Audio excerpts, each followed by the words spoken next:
Welcome to Campus Conversations, brought to you by UCL Student Success Team, your go-to podcast for all things student life at UCL College London. We are back for Season 2, and today we'll be talking about education, learning, and student experience. My name is Elif. I'm a first-year physics student. My name is Mubaraq. I'm a second-year law student. My name is Kat, and I'm a first-year geography student. Today the theme is education, learning, and student experience. And on these cards, we've got some different news items from the past year that relate to these topics. We've then got a question at the end that we will discuss. Are you guys ready? Okay. So the first one is, from 1st of August 2025, the maximum tuition fee cap for full-time undergraduates in England rose from 9,250 to 9,535, which is a 3.5% increase. According to the government's current policy, future increases will be linked to the inflation rate. These reports have again raised questions about value of money and accountability in education. So the question is, considering your student experience so far, and when thinking about your future prospects, do you think going to university is worth your money, time, and energy? I think it depends, like, what you're trying to get out of university. Like, when you guys both decided to come to university, what was that in the front of your mind? I think it was always something that my school really emphasised, that the only path that you could go down after sixth form was university. So there's not much of a doubt of is there any other path. It was just simply going into university as like a means of what is next. For me, it was more like family. Everyone in my family went to university. So it was like, you too. I mean, I had to do it too. It's not about like I had to, but I really wanted to. Because I feel like I felt like that's the only way to have a career at the end of the day. Just a quick question. What industries are you guys trying to go into after university? I want to stay in research and academia. Okay. I'm more finance, ESG. Okay. Oh, that makes sense. The ESG element, yeah. And then also, I want to be a lawyer. So, yeah. Yours is a straightforward path. In a way, yeah. But I didn't have to do, like, for instance, I didn't have to do a law degree to become a lawyer. Yeah. So I guess there's that element. But I think beyond, like, education-wise, do you guys think there's any other value that we could gather from university? Like, I think your experience here, obviously you guys are first year, so it might be different, but in the time that you've been here, like, what value do you feel like you've already gotten out of university beyond, like, career prospect? Independence. I feel like independence is a really big part of university life, because in sixth form and secondary school, you're really like, okay, I got my teachers and they got my back, and if I have any questions, I can ask them. But the change I saw in university was that no one has my back. I have my back, and I'm responsible for all the education that I get, because no one is forcing me to do anything in university, which I feel like is important in terms of like transferable skills to life instead of like your careers, because then in life yes, you will have your family still, but you won't live with them forever, right? So I feel like that's also a really good way to look at university. I feel like it prepares you for, yes, your career and your future, but also like who you are as a person and who you will be as a person. To play devil's advocate, whenever people have this type of conversation online, the rhetoric is always, well, you could have done this by just getting a job. Like, you could have been independent had you just moved out, or you could have gotten like an apprenticeship. So what specifically, I guess, I think the questions are really asking, what makes it worth all of the tuition fees to have all of these experiences that you could possibly gather elsewhere? That's a fair enough question. For my industry, I cannot go into research and academia without a degree, so I kind of need one. What about you? I feel like there are alternative ways to go into finance. For example, degree apprenticeships are rising, and that's quite a big thing right now. I think people also want that. People talk a lot about the social aspect of coming to university. Yeah. And I feel like that is something that's at the forefront of your mind, especially when you're 17, 18, 19, making that decision to go into university. And I feel like people do value that a lot, not just in terms of the fun socializing bit, but I think it also comes down to the bit that you're also paying for these social connections that you're going to make at university. And it really starts to emphasize it is also who you know, as well as what it is about what you do know as well. So I think you're paying for that as well, the access that you have to professors, the access that you also have to these people that you will end up working with, that you end up like interacting with down the line as well.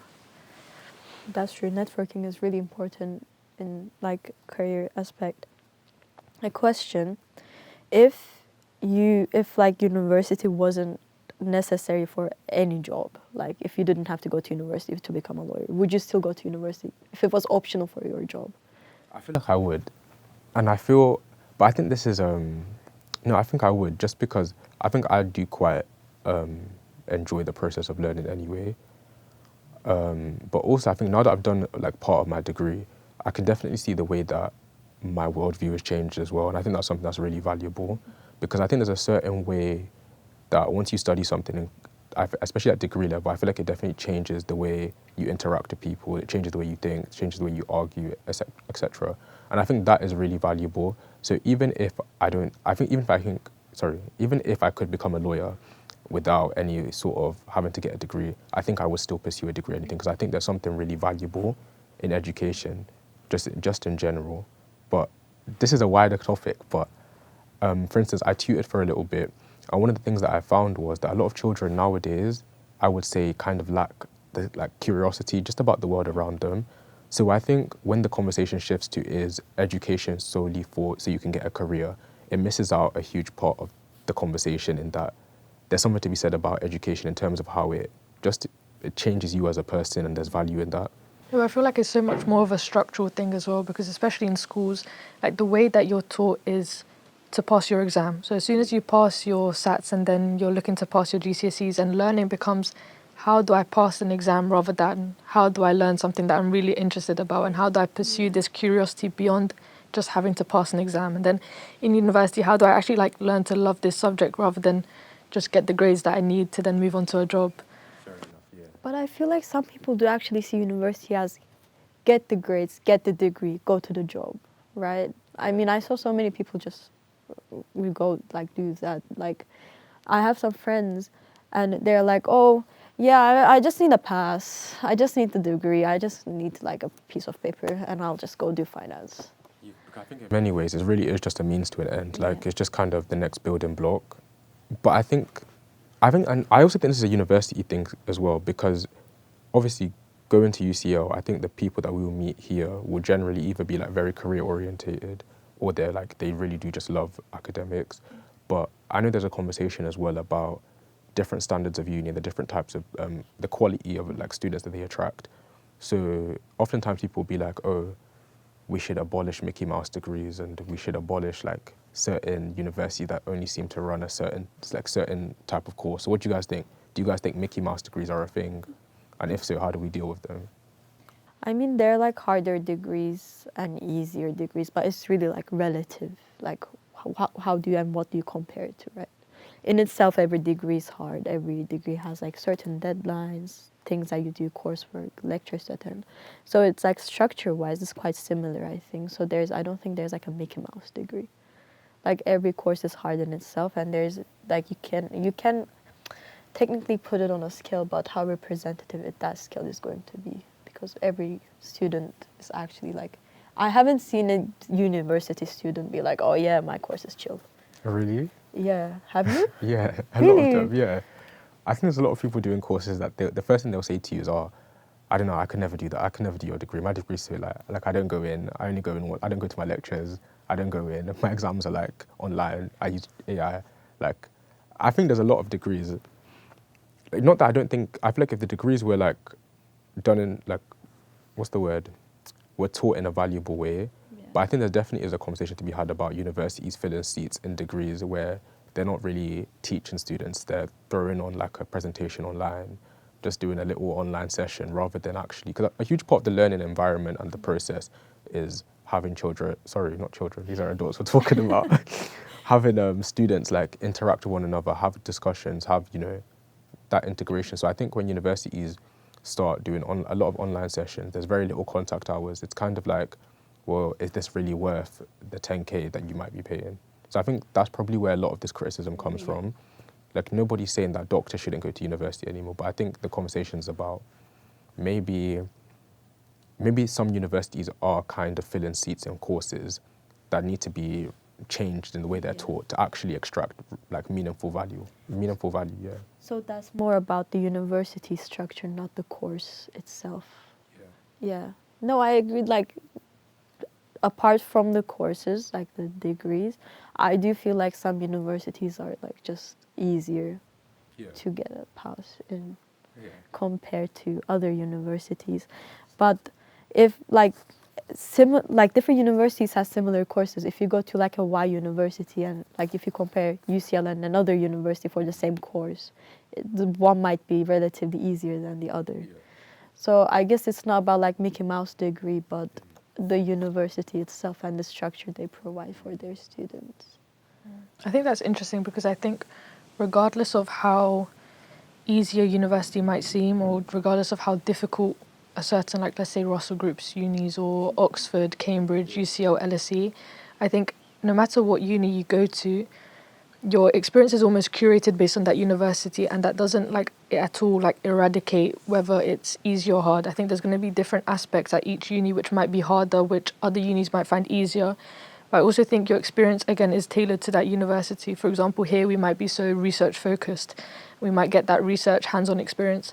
At another university might be so like smaller classes based, and that's helping you learn like communication interaction, but that doesn't dismiss the fact that maybe we're getting less of that but they're getting more. Like I feel like every experience you get is just going to be different in its own way, but it doesn't like devalue that experience that you're getting. A survey by the Institute of Student Employers found that almost half of employers says graduates lack resilience and other work-appropriate soft skills. The authors warn that degrees should provide more than just theoretical knowledge. They need to help students manage real-world scenarios like balancing work, life, and complex responsibilities. So the first question is, do you feel that university should and will prepare you for your life beyond your studies? I think university has made me realise and emphasised way more compared to sixth form this idea of a work-life balance and how hard it's to get stuck in the work part of it and leave the life part of it behind. I think it's really hard in university to strike this balance between attending and showing up for all your lectures, doing all the work, meeting the deadlines, then at the same time joining the societies, still maintaining your friendships. I think that's been really hard. But I don't think that university prepares you, or like I don't think its role should be to prepare you for your future life in terms of who you are as a person. I think it establishes like the knowledge in you, sure, the foundations, but I think who you are as a person and like how you interact with the world around you doesn't solely come from university, and I don't think that should be university's role. I think that's down to more of you as a person and like the connections you make. 100%, yeah. Like, I don't think uni's here to like, I don't know, teach you how to, like when we say soft skills, teach you how to interact with people. I think that's something you kind of have to go on your own personal endeavor to try and become better at doing. There'll be opportunities. Like I think as a part of university, I think one big thing is societies. A lot of people, I think, brush them off, but they're actually quite useful. There's a society, at least at UCL, for like everything you can imagine. So I think any soft skill that needs developing, there's a society out there that can do it for you. So I think universities try their best. I think having a lecture on, today we're going to do a lecture on talking to strangers would just be a little bit strange, in my opinion. Yeah, I feel like if you go to university, you're seeking education in like an academic and theoretical way, not like, oh, teach me all the soft skills I need to survive. I feel like that is something that comes within someone, but like obviously throughout your degree, yes, you will talk to strangers, you have to like network, you have to socialize, you have to like even writing emails, which is like really like a simple example. Like in sixth form, I read the emails I sent. I'm like, how did I get away with this? But I feel like yes, those are the soft skills that comes with it. But I don't think university should be like the main source of teaching for those soft skills. But when do you think this should happen then? Do you think it's something, because I think, when I think of soft skills, I think a lot of my development in that sense came like from secondary school. Like, I think that's when it probably happened in primary school, but I don't remember. But I think in secondary school is when I probably learned how to do a lot of things like that I would say are beneficial to me now. So I think that emphasis should be placed more in earlier school rather than university. I think by the time you get to university, it's not that it's too late, but you kind of have to take things into your own hands. You can't still be relying on your teachers to like supplement that gap. I feel like then, as we said, it's not university's job, but it comes within the degree that these soft skills, like they develop itself, that you had probably beforehand. But it's up to you to expand those soft skills. Like, I'm a strong believer. I feel like if you don't have certain soft skills, I really do feel like you've been dodging them intentionally. Like, because I just think as you go through life anyway, that's the reason they're soft. Like, as in you're picking them up because it's a soft task to do. Like, it's not, no one's asking you to do a backflip. Like, I just feel like, I think some of these things, I think some of it is accountability. Like, you just have to make, I think people that are good at certain things aren't good because they woke up and they were amazing at it. It's like, practice over time, like just soft practice, entering a room and introducing yourself or choosing to speak when you didn't necessarily have to. I think those moments are what allow people to seem good naturally, but it's really just practice. And I think if you're in a position where you feel like, oh, I don't have these necessary soft skills, you just have to kind of put yourself out there and you will gather them eventually. You kind of have to like go out your comfort zone to become like a functional human being. Now we have campus confessions that we got from students. I'm in two minds about whether to drop out of uni or not. I'm really not enjoying my course and I haven't made many friends yet. Besides, London is super expensive and I'm starting to struggle and it's only been a few months. I'm only here because I don't know where else to do with myself. It was either this or keep working part-time at my local Primark. Help, what would you do? I think one of the biggest things about university is that I feel like before you got to uni, a lot of the happiness that you enjoyed was manufactured by the people around you. So your teachers were setting up fun days, your parents would set up days out. But then by the time you get to university, you're the only one responsible for your good days and your bad days. So you have to be really intentional about crafting your own happiness. If you don't have any friends, there's not like you're not going to be in a classroom forced to talk to the person next to you. You have to like reach out to people, find a society, find a community to make you happy. If things are really expensive, you have to like budget. Like everything's in your hands. So I think, especially with London, aside from the money aspect, having a bad experience in London, I think a lot of the time they're like the world's your oyster in London. I think so. If you're having a bad experience, some of it is partially, I feel like, your fault. Like there's nothing you can't find in London. I think. Yeah, I agree with that. It's really like up to you what to do with your life. There's always like different ways to make friends. You can join societies, you can literally go out, talk to people in your course. I'm pretty sure if you're first year, the people in your course is as miserable as you are about the course, because no one is actually like used to their course in the first year. So you can actually like talk to people that is around you. That you don't have to be shy about it. I feel like everyone is on the same boat in university. But to be fair, London is really expensive. And if you have a part-time job, keep it.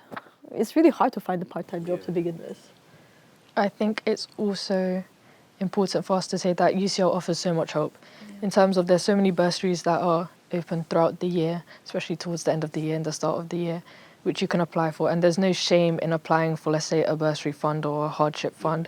Like these are all like okay situations to be in, and so many people are in those situations, but I feel like they shame away and hide away from that. London being expensive is a very, very like real thing for everyone, not just as students. And like you can see that throughout like families, your parents, everyone, like people do struggle with this and it's okay. And I think it's also okay to reach out for that help.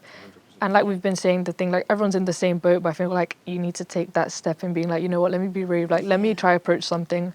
The worst thing, they say no and like walk away, like it's okay. There's no harm in looking to the person you're left and saying, oh, we've never spoken before, but let's go grab a meal or something. Like you'd be surprised. It's actually not that hard to make friends. Like I think friendship is one of those things that's really like people stress about in their head too much, but really and truly, I don't think there's nothing a smile can't save. Smile at someone, somebody will eventually come and be your friend. I don't think it's that serious. I wouldn't be weirded out if someone next to me in lecture says, oh, hi. Like, I'd be like, hi. It feels good for both you and that person. Like, it'll feel good for you being like, oh, like, I'm reaching out to someone and that person, like, probably inside, like, feels, like, really good and it's like, oh, I actually really needed this. So, yeah, I would say don't stress. Like, a lot of the time, things sort themselves out. Like, you look back at this moment, if you, like, tough it out, you look back and be like, oh, I can't believe I was so sad about uni. Like, I'm having a great time now. you just have to trust in yourself that it will get better, and eventually it does get better. Yeah. So, piece of advice from us: keep the job, talk to people, and decide if you actually like your degree, and if not, you can just change it next year. Thanks for tuning into Campus Conversations. We hope you had as much fun listening as we did chatting. If you enjoyed this episode, don't forget to like and subscribe on our various podcast streaming platforms, link in the bio. We'll be back again with more stories, ideas, and debates from across UCL, exploring the people and perspectives shaping our university and world. Until next time on Campus Conversations.